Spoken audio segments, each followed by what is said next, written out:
Alright, well, as my classmate Caesar argued, nuclear energy is not the cleanest and not the best source of energy generation, and he says it actually has a lot of carbon emissions, but in reality, nuclear energy is one of the cleanest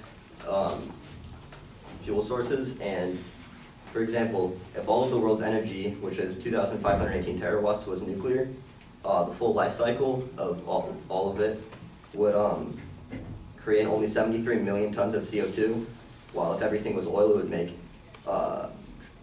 1,846 million tons. So as you can see, nuclear energy it has way less carbon emissions than oil or natural gas or coal.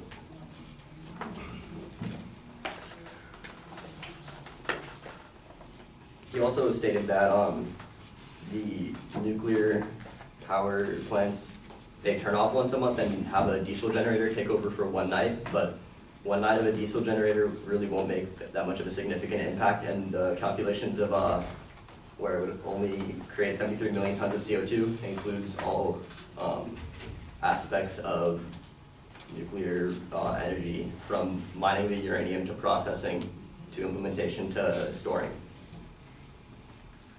He also says that there are a lot of health risks from nuclear energy, when in reality, nuclear energy creates less radiation for its surroundings than a coal power plant, and actually, the yearly dose for living within 50 miles of a nuclear power plant is about 0.9 microsieverts, and the radiation dose for eating a banana is 1 microsievert.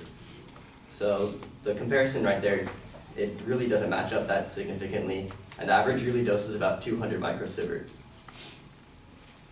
He also says that wind and solar panels are better for the environment, and while it might be true, they're not as reliable as nuclear energy. And for example, solar, it doesn't generate energy during the day. Wind doesn't generate energy when it's not windy. But nuclear power runs 24/7 hours a day, or 24/7, always producing energy for everything. Not only that, but nuclear energy is actually one of the safest for its workers as well. You'd think that there would be a lot of radiation injuries and such for nuclear workers, but there isn't much. He also said that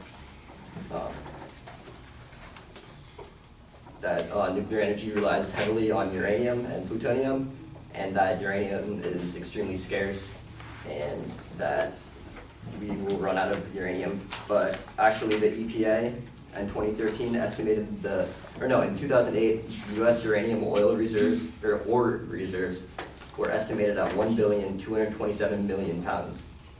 And with over 1 billion pounds of uranium, it doesn't really seem like we're running out anytime soon, especially with such an efficient energy source.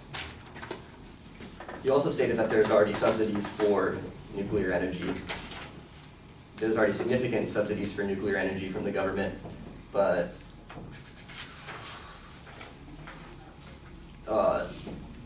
it doesn't get nearly as much funding as other energy sources. And from 1950 to 2010, nuclear energy received $73 billion for research, which accounts for 9% of all financial incentives for energy, while oil received $369 billion, which is 44% of their funding. Natural gas received $121 billion, and coal received $104 billion.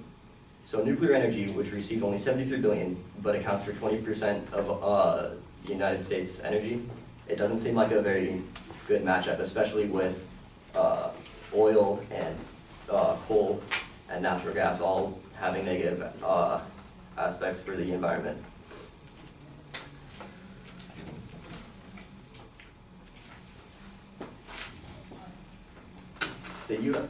Also, the U.S. has had a ton of success with nuclear energy. As Nilesh stated, there's already over 60 power plants in the country that provide 20% of power. So, yeah, the U.S. it's the world's largest producer of nuclear power, and they're alright. And the U.S., while other nations have had significant nuclear incidents such as Chernobyl in Russia, Fukushima right now going on in Japan, and other smaller incidents, the largest nuclear accident in America is the 3 Mile Island accident, which is where according to a website on the 3 Mile Island, in 1979 at 3 Mile Island, a nuclear power plant in USA, a cooling malfunction caused part of the core to melt in the second reactor. Some radioactive gas was released a couple of days after the accident, but not enough to cause any dose above background levels to local residents, and there were no injuries or adverse health effects from the 3 Mile Island accident. So while it might seem like there's a lot of health risks associated with the safety features and the training that American facilities have, the threat of an accident is extremely small.